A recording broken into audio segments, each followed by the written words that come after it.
Ines, let's talk about what exactly French investigators were looking for.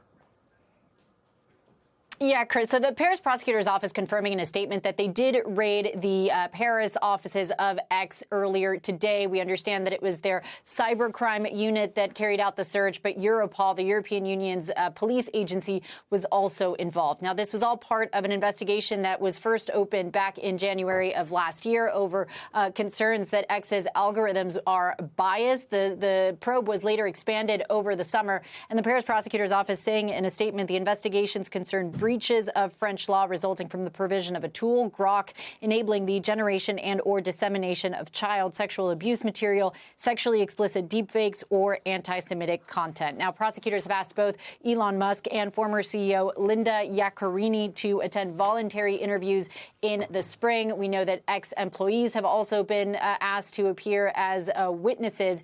And worth pointing out that back in December, the EU fined X $140 million for failing to comply with transparency laws, transparency obligations. So one of their concerns, for example, was the blue check marks. The EU ruled that those verified accounts were misleading because they suggested that there had been an identity verification on those accounts that, in fact, had not been carried out. So we've seen the EU, I think, across the board trying to regulate big tech here.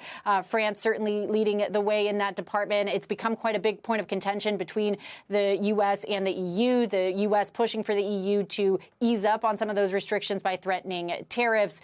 We saw France in the aftermath of everything that went on with Greenland announcing that the French government would no longer be using Zoom, for example. They're going to be now moving to using a French platform known as Visio, which is essentially the French equivalent of Zoom. But the French and I think the European Union more broadly have been talking about this idea of digital sovereignty. They don't want to rely on the U.S. when it comes to big tech. Ines de la Cuetara, thank you. And